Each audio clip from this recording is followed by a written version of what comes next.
Thanks so much for speaking to us, Criselda. We really do appreciate it. You're a very important voice when it comes to the fight for GBV, the importance of health, and for us to amplify our voices in this very important conversation. I want to start off by maybe speaking about the parts of yourself that you had to protect the most in order to serve others so publicly and help people so publicly.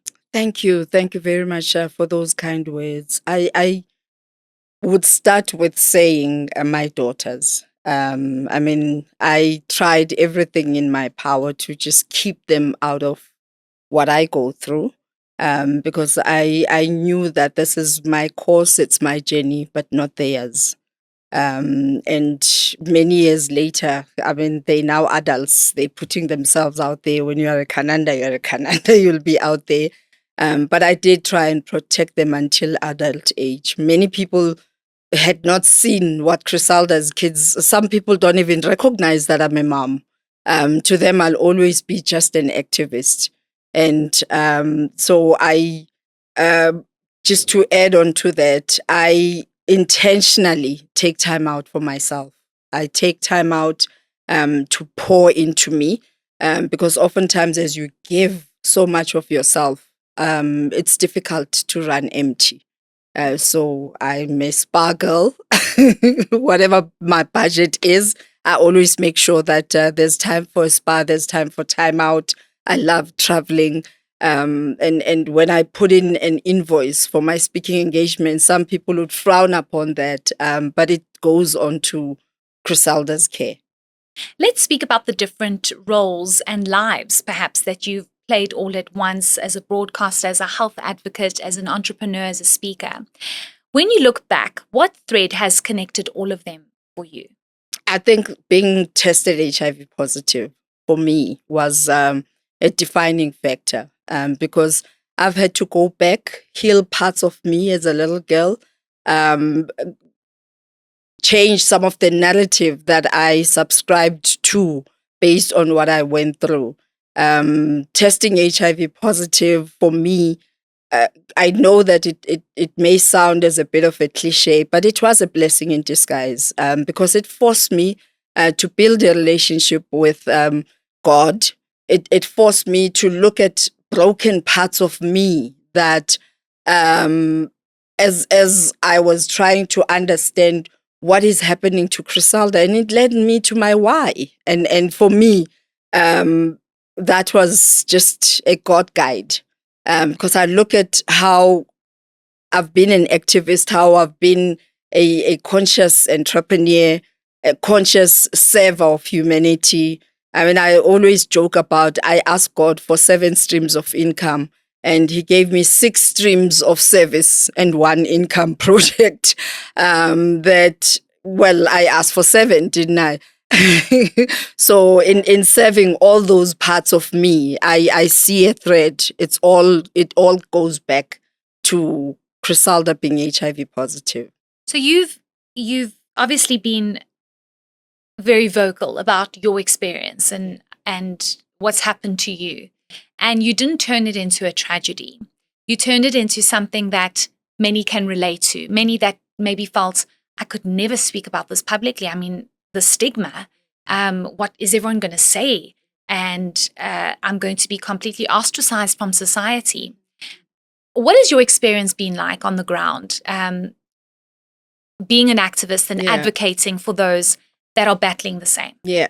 And when we talk about advocating for those that are battling the same, I'm so happy that you don't confine it just to HIV, but it would be divorce, it would be having been a widow, having been a street kid. So the many parts of me that I exposed publicly, I intentionally talk about Criselda's story, not from a place of being a victim. I discovered that I'm God's favorite daughter. And each time I share a part of me about my journey, I know for sure that God will never expose me to something I can't handle. So whenever a tragedy happens in my life, it may be tragic to somebody who's looking at it from afar. But I take so much inspiration from Jesus Christ, knowing that, this being was ostracized, ill-treated for just doing good for humanity. But when you know what you know, you can't help but be driven to keep going, to keep doing, because you know your source is not men or humans. Your source is above others. And when you are connected to that higher power that drives you, nothing ever phases you. So I never disclosed any of these parts of me out of seeking sympathy and pity. But I was saying, what lesson, each time something tragic happens, what lesson are we meant to learn? What lesson are your children, Heavenly Father, meant to learn within this experience? And it's incredible how, as a student that remains teachable, whenever I expose myself to lessons, teachers always come up and they always put it into context. And I draw strength from many women who have come before us, who have walked the journey and who have overcome strife. Yeah.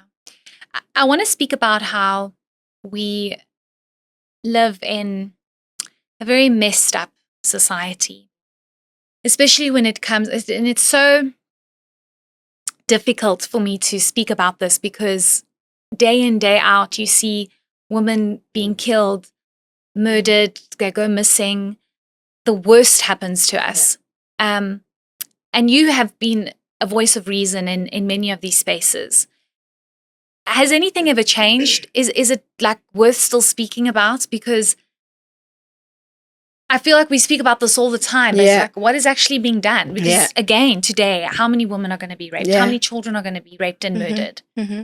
And just today, we watch until we get to the 16 days. It's like some tab gets opened.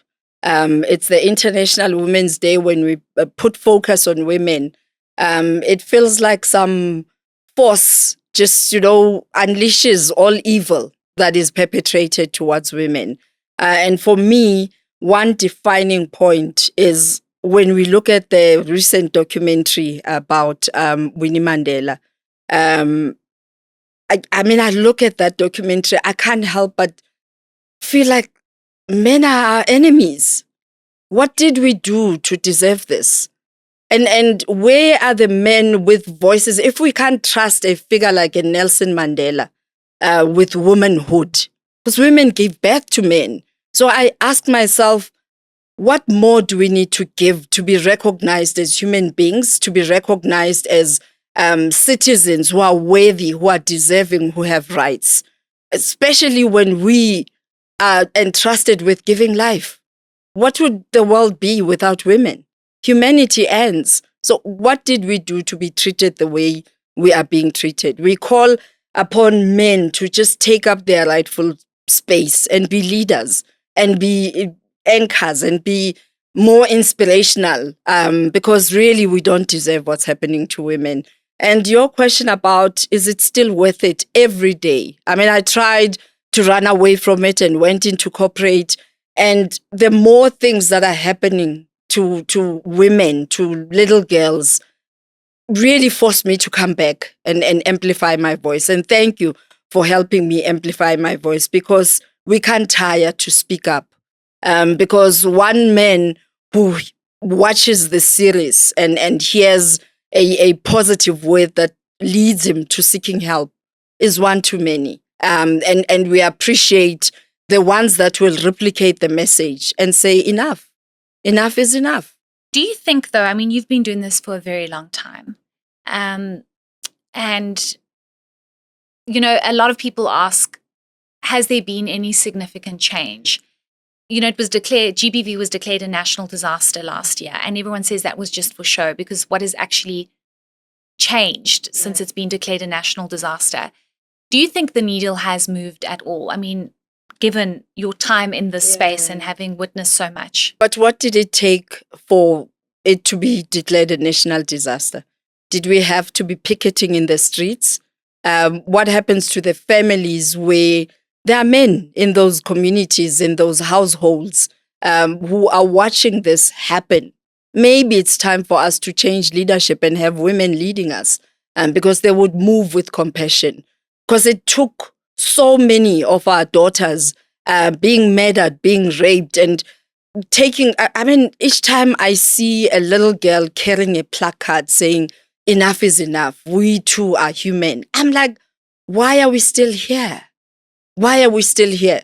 And yes, it was declared a national disaster, but we have a Ministry of Women that has no budget to address the ills that are perpetrated in our society towards women and young people, especially young girls.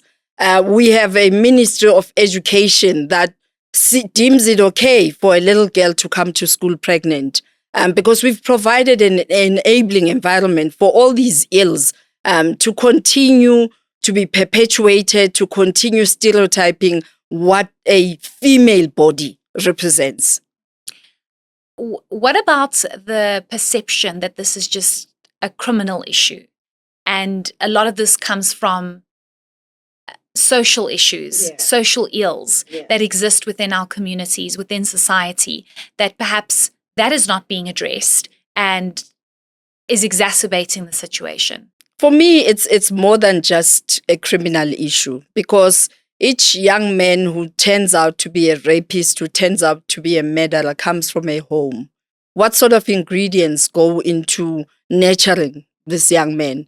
Our prisons are filled with young men who could have chosen different, but they didn't know any better. They don't have positive role models. Their fathers, you look at what apartheid did to us, whether we want to accept this or we don't.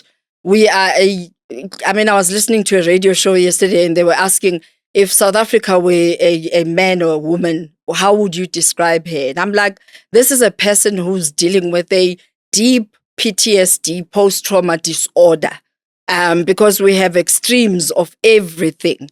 And given that, we've never given ourselves time to reflect on the kind of South Africa we want as a people. And this is why we get the kind of leaders who have lost compassion, leaders who would want to be protected against the communities that voted for them. They just have no compassion. They are far removed from society. We adopted a constitution that really doesn't do much for the advancement of society. Right now, as you and I sit here, we have a council of board members who are taking NHI to court, saying that the country is not ready. When is it going to be ready? 32 years later. We have a board that's taking the constitution to court because they're challenging BEE. So we have these forces that still want the status quo to continue. How long, we ask? How long should these inequalities continue to persist? Because it's leading more and more young men to sort to crime, acts of criminality to survive. I mean, we know of, I don't know what word to use, but these are scammers who come together just to target women who are going to a mall to do shopping. And you see a crime scene.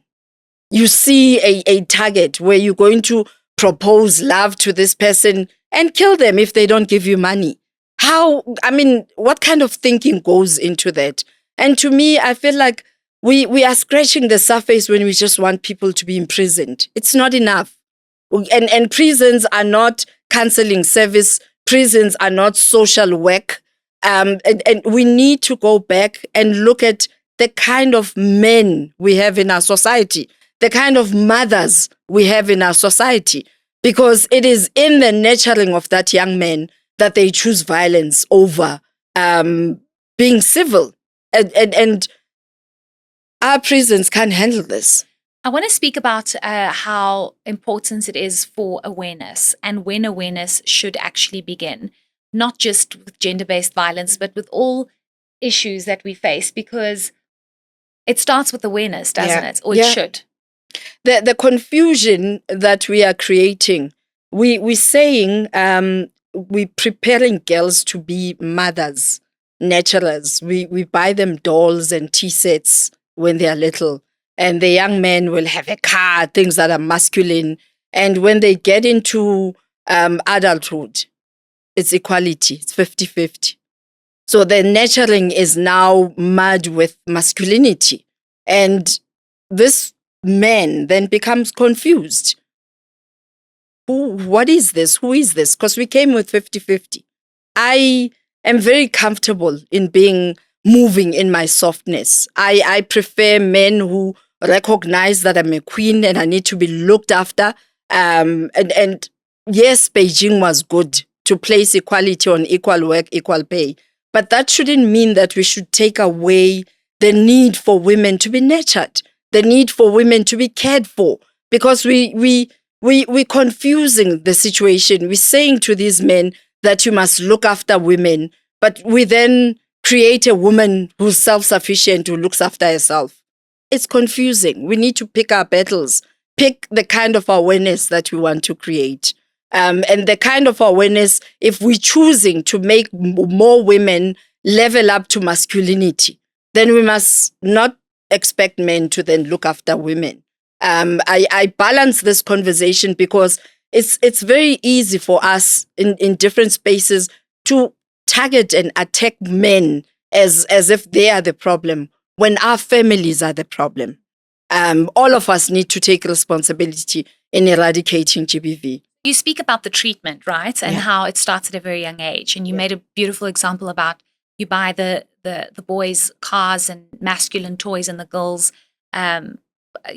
tea sets and cleaning sets or a little kitchenette. Yeah. And you teach them from a young age that this is how life should be, or this is what you will end up doing when you grow up. But I want to speak about the language, because there's pity when it comes to women, like, oh, shame. No, you're a woman. You have to work twice as hard. There's a stigma. And it's almost like we just seen as these sensitive beings. And our pain is not properly looked at. It's like, oh, okay, and you're a woman, so how do we change that language when it comes to women? And I go back to the story of Winfred Mandela, where you are taken, you are put into inhuman environment, and you are fed alcohol to numb the pain.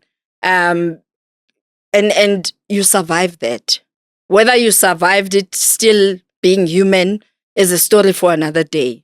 But that just shows the strength of a woman. Who is scared of the strength?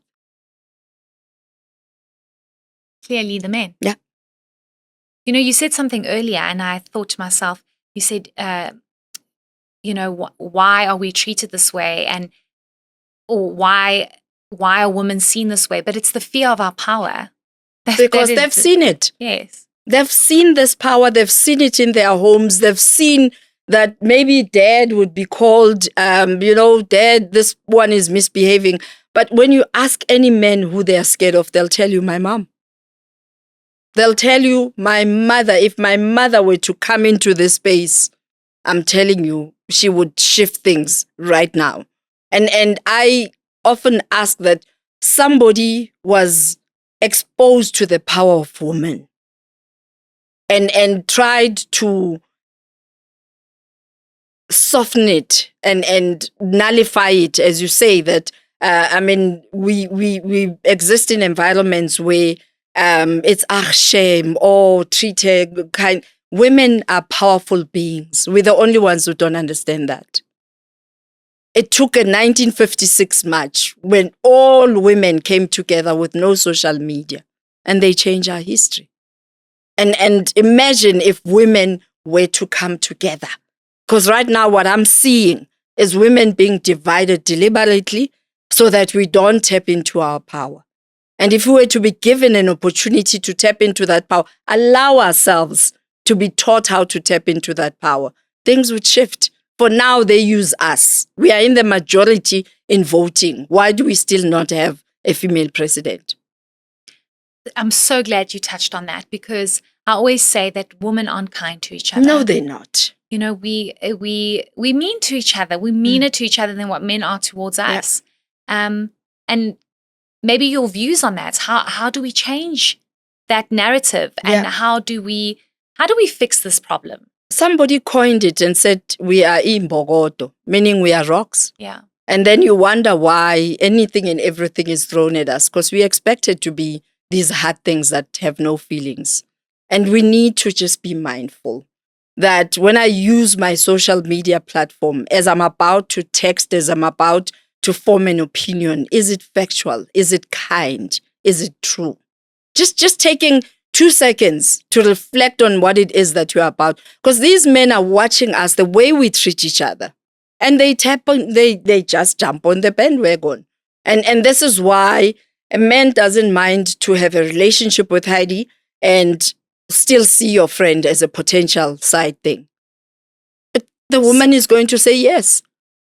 The woman is going to say yes to that. We are so mean to each other, and we need to learn to be kind to one another. And we need to find platforms like this podcast, platforms that are making us mindful of what it is that we're doing. What is the intent? That somebody takes joy in us treating each other the way we do, because they use that as a tool against us. I mean, more and more opportunities economically favor men. And what do? They created slay queens. I hate that term because that's somebody's child, where you are going to be a model of what a man wants to see in a woman. The bigger butt, I mean, what is wrong with you just celebrating who you are and how you were created and loving what it is that you are given as your creation? Whenever you raise those things, you'll be labeled all kinds of words. I mean, uh, people have made feminism such a dirty word, and it's just so unfortunate because in your femininity, you can move with power, you can shift things, you can gain so much. I mean, I intentionally make sure that whenever I'm, whether in public or home, I look my best because I do understand what I'm modeling to my daughters. I'm very much intentional that when my daughter is asked, who's your role model? They must say my mom because they've seen something to model. And unfortunately, many of these girls don't have role models in their environments. Parents are absent. We move from an environment of surviving, purely surviving the horrible situation of our past, to figuring out post 1994, who are we? What are we hoping to achieve? We've never had a proper conversation. We moved straight to Codesa and took who we regarded as our hero and made her to account for things that really were so uncalled for. And because of that, we see as women that being that powerful has consequences. And as a result, you would rather be in a shell, look pretty, so that somebody can come and take care of you.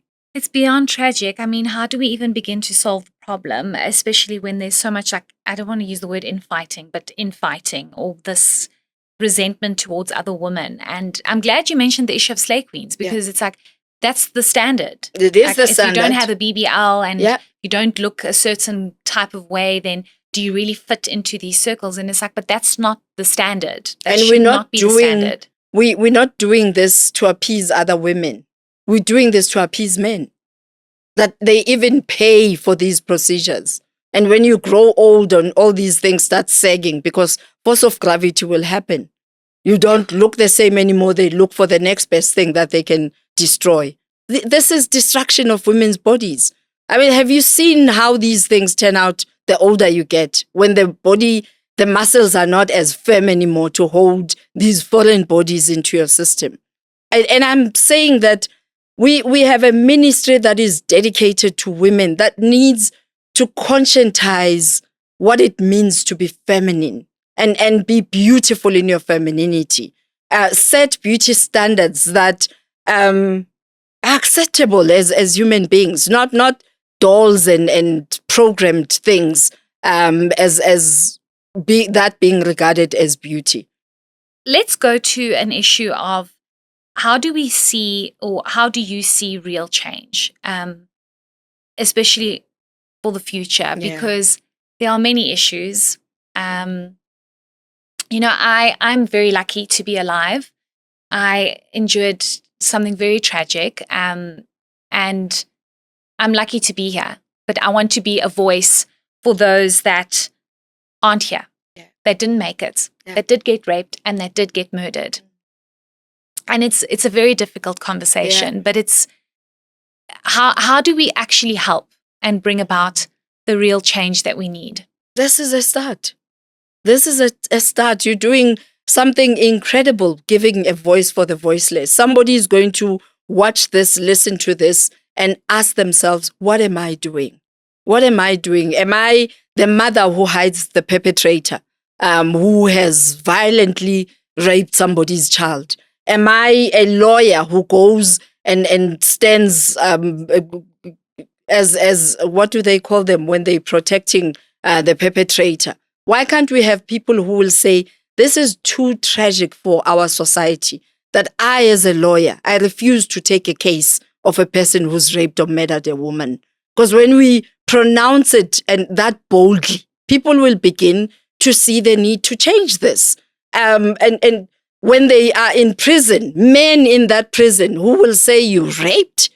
You did what? Welcome to hell. We are going to give you hell. We need to make it unfashionable.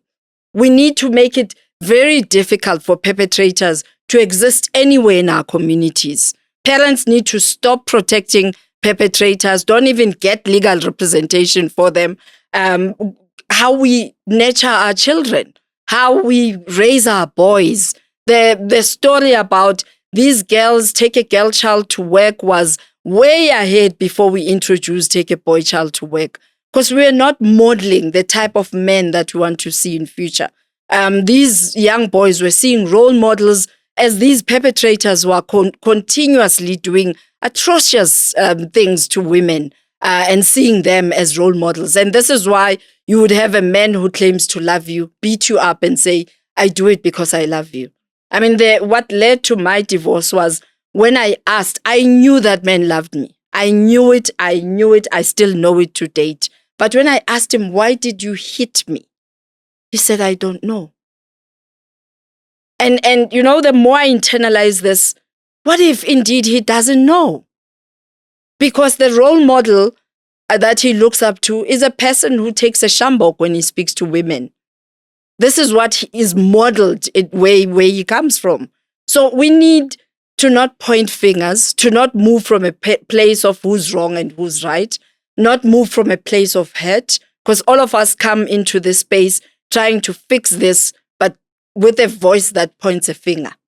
We need to recognize that all of us are victims of circumstances. I do the things I do, I say the things I say, simply because a system failed me. A system socialized me in a way that see women as objects, that see girls as crime scenes. I mean, imagine walking in a rank, a taxi rank, and somebody comes and inserts his finger to show you that you are a sexual object. What kind of man does that to a woman if he's not sick?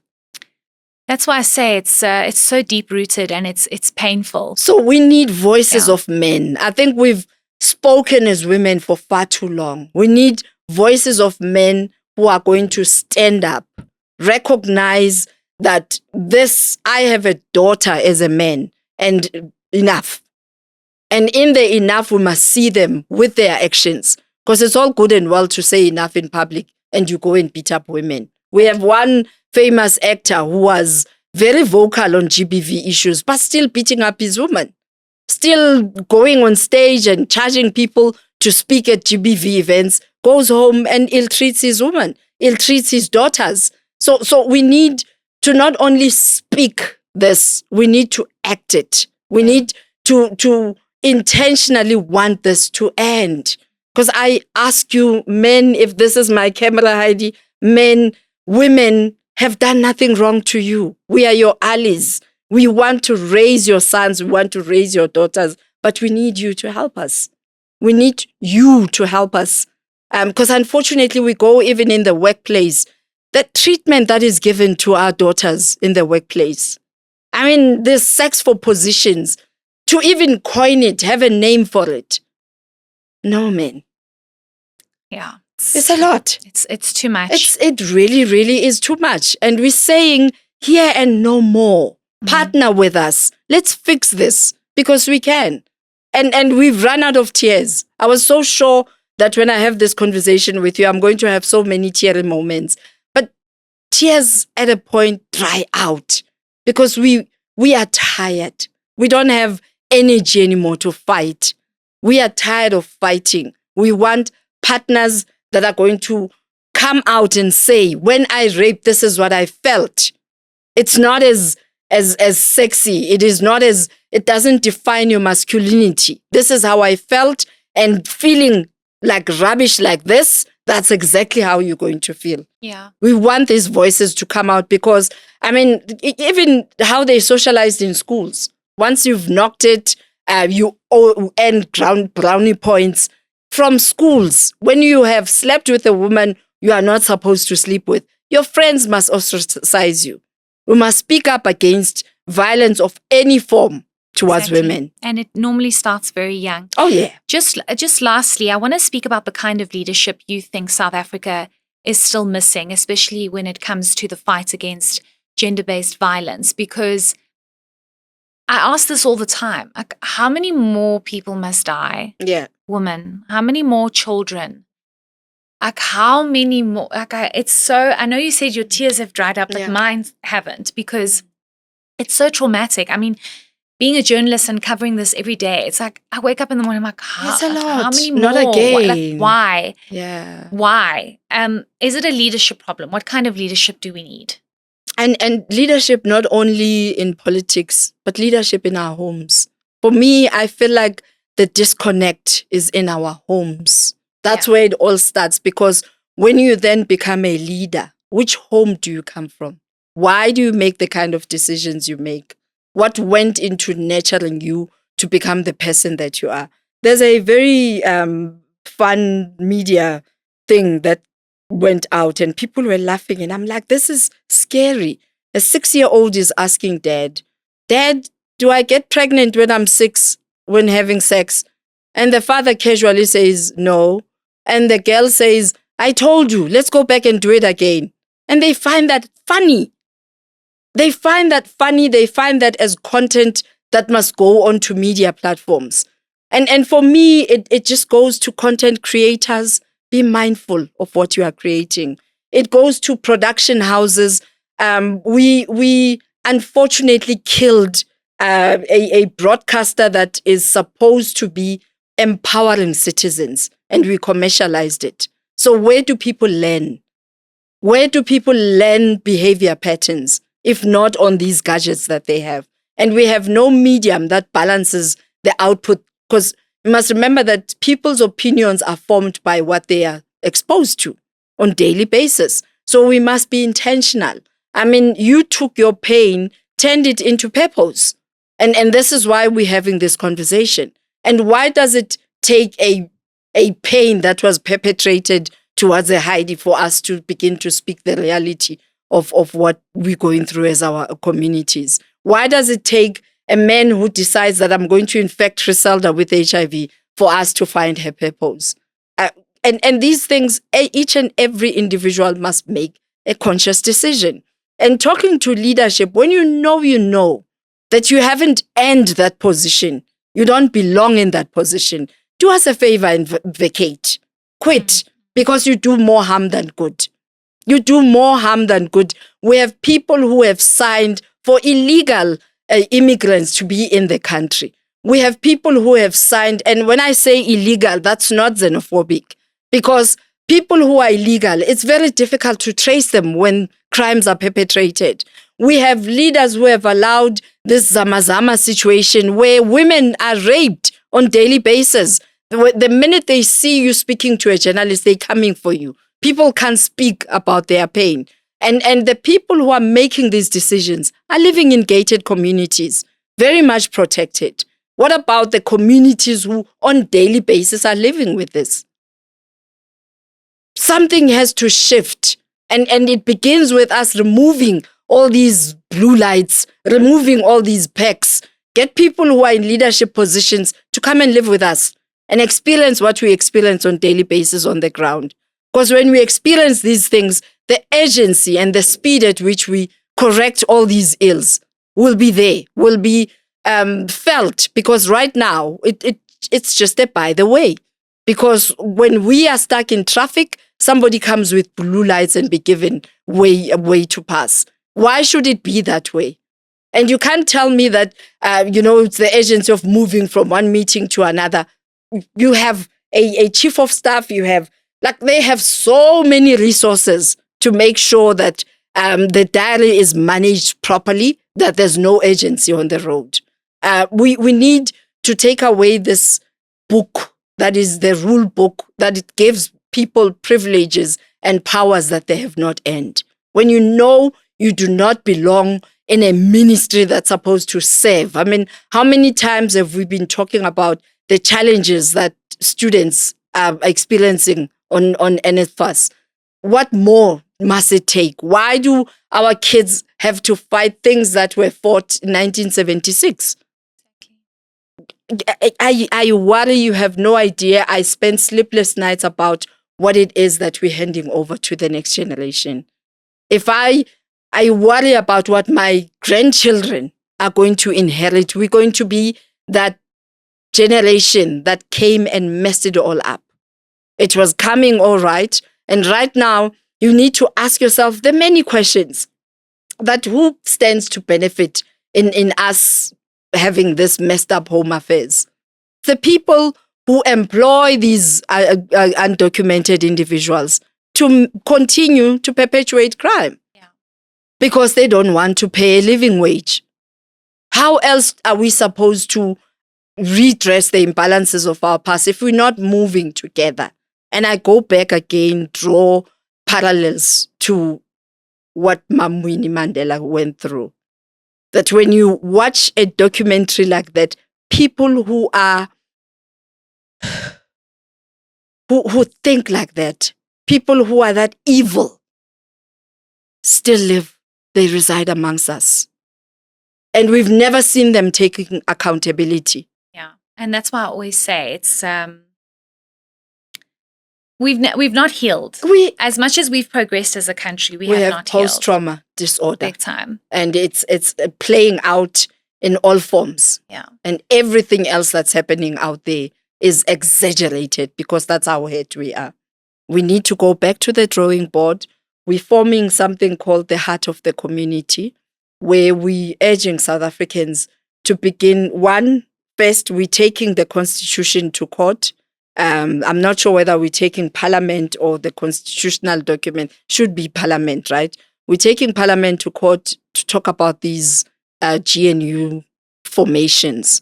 That if I vote for a specific party for their what they sold as a manifesto, when they do these coalitions, what's in that document? What are the gentlemen's agreements that are shaken on? Because that therein lies the corruption, where as a party you believe that you have to hold on to power by all means, which is wrong. Which is wrong. When people have spoken that no one party should run this country, it means we've lost faith in all of you. Can we not go back and have individuals that are going to sell us their vision? And that vision must be based on the heart of the community. South Africa, what do you want now? What kind of country do you envisage to hand over to the next generation? 1976 youth decided, we don't want to learn in Afrikaans. I don't want to do bibliotheek when I'm Xhosa. And the 1956 women said, we don't want to walk around with these big documents called bus. And they changed the trajectory. And right now, we need to pick our struggle. And the struggle is fighting for the soul of South Africa. South Africa is in pain. South Africa is in pain. And all these structures that they formed from your Zondo, all these other commissions did not bite because they were focusing on wrong things. Our soul is entangled. Entangled. We are hurt people, and hurt people hurt people. Our social media is a clear picture of how messed up we are. And unfortunately, with all ills, there must be healers. Where do we find them when we've moved away from what it means to be an African? We take our plants that were God-given, we genetically modify them, cause disease, and we call that health? There's so much that's going wrong. No. So And we could talk, going wrong. about this forever, but I thank you for your time and speaking and amplifying this voice, because that's what this segment focuses on, voices of change, and how we can bring about, even if it's the smallest change, it can make the biggest difference. Thanks, Criselda. I thank you. Thank you so much. And bless you. Continue to be fighting for the right causes. Continue pushing people who don't belong in those camera shots, and continue asking the right questions. I know I've described Heidi for you. Thank you. I appreciate that so much. Thanks, Criselda.